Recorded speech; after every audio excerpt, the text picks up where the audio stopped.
une petite vidéo sur le surf parce que c'est une de mes passions et je me suis dit pourquoi pas vous donner quelques conseils pour débuter le surf.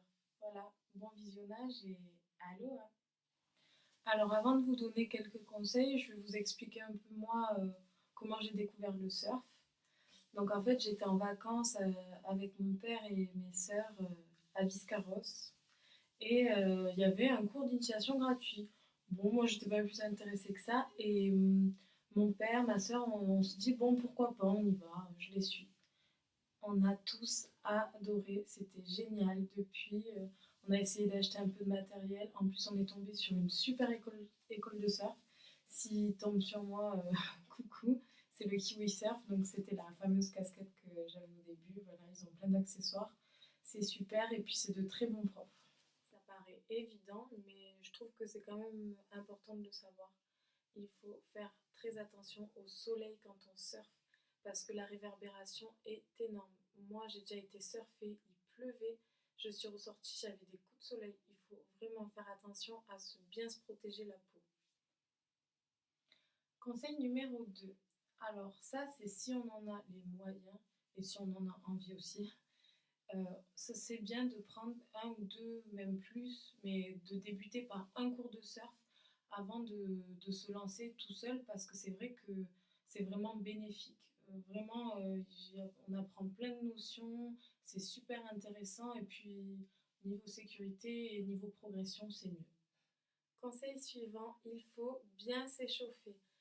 Ce que j'entends par bien s'échauffer, c'est courir un peu avant d'aller dans l'eau, faire quelques pompes et surtout bien s'échauffer les articulations, donc cou, poignet, genou, parce que vous ne pouvez pas rentrer dans l'eau et partir comme ça, ce serait vraiment pas bon pour votre corps et en plus vous risquerez de vous blesser. Il faut aussi faire quand même un petit peu attention au matériel quand on débute.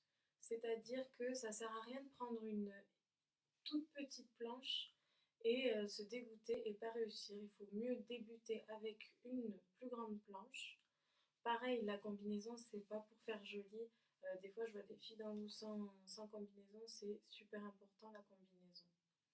Ensuite, vous aurez besoin d'un leash. Donc, le leash, c'est ce qui permet de relier le pied, enfin la cheville, avec la planche, au cas où, si vous tombez, que la planche parte pas au large. Et surtout, vous avez besoin de wax. Donc là, c'est la Sex Wax qui sent la noix de coco.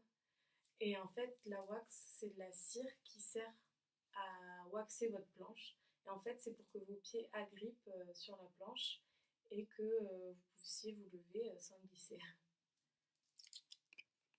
Conseil suivant. Alors, c'est super important de regarder la mer, les vagues, l'océan avant d'aller surfer. Il ne s'agit pas d'arriver, de se jeter à l'eau, d'aller surfer à n'importe quel endroit et de prendre des risques. Il faut regarder la marée, l'intensité des vagues, plein de choses. Donc prendre le temps d'arriver, de poser sa planche et d'observer. Alors, dernière chose que je me suis dit qui serait sympa pour la fin de la vidéo, ça serait de faire un petit peu quelques mots de langage surf. Voilà, donc si vous entendez t'as réussi à faire ton take-off, en fait ça veut dire est-ce que t'as réussi à te lever sur la planche, c'est tout. Ensuite, il était bien ton spot, en fait c'est le spot, c'est l'endroit où vous choisissez d'aller surfer, voilà, l'endroit où vous allez surfer. Après, il y a le fameux, bien sûr, Megatube. Si vous avez vu Bryce the Nice, vous savez que le Megatube, c'est une énorme vague.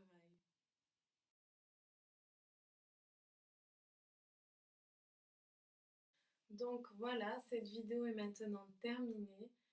J'espère que ça vous a plu. Voilà, moi en tout cas, ça me faisait plaisir de vous parler du surf parce que c'est quelque chose que, comme vous l'avez compris maintenant, je pense, j'adore. Et si ça peut servir, c'est génial. Ciao! Allô?